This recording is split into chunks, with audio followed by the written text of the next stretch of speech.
sequel. Happy New Year, everyone. Well, 2023 is in the books. Now we can start talking about the movies of 2024. And the first one that I got to see was Aquaman, The Lost Kingdom.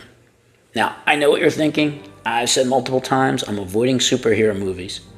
But, I did like the first one. And I do like Jason Momoa, so I figured what the hell, let's give this a shot. Nothing else really is out right now. And, the first Aquaman, it was a massive hit. Came out in 2018, made over $1 billion. $1 billion. However, in just 4 short years, we've seen superhero movies tank left and right. Some because of terrible scripts, some because of terrible acting, and others, well, just because people are kind of tired of the generic superhero movie.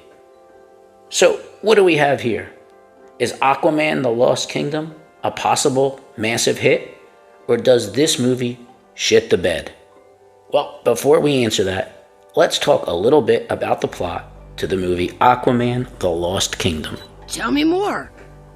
So, after failing to defeat Aquaman the first time around, Black Manta returns. He wields the power of the mystic Black Trident to unleash an ancient and malevolent force. Hoping to end his reign of terror, Aquaman forges an unlikely alliance with his brother Orm, the former king of Atlantis. Setting aside their differences, they join forces to protect their kingdom and save the world from irreversible damage. So, your main cast from the last movie return. Jason Momoa as Aquaman, Patrick Wilson as Orm, Amber Heard as Mera, and Yara Abdul as Black Manta. Now, on the plus side of this film, Jason Momoa and Patrick Wilson are really great together. They have this buddy comedy thing going, and their scenes together, they're really well done. You can tell both men are enjoying themselves. And the villain is great. He's great as Black Manta. It's a very menacing villain. He's no fool. He's not played as a fool. And the CGI, for once, is not terrible. What fails this movie, however, is the overall story. Now, this movie's production was plagued by a lot of reshoots and rewrites and cut scenes, especially the Amber Heard scenes, for obvious reasons.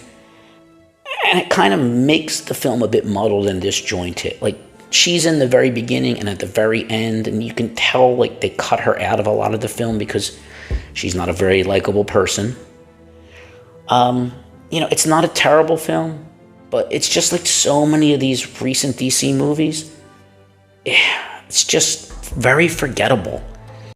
I've already forgotten it. I saw it last weekend.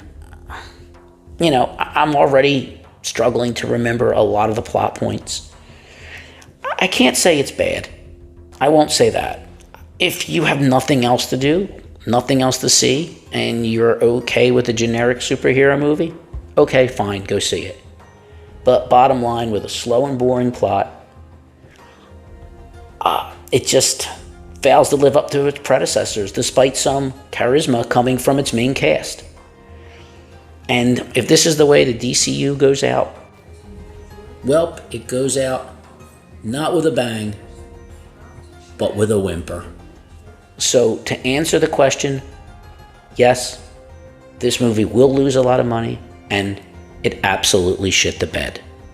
And on that note, that's it from me this week. Tune in next week where hopefully I'll find something better to talk about.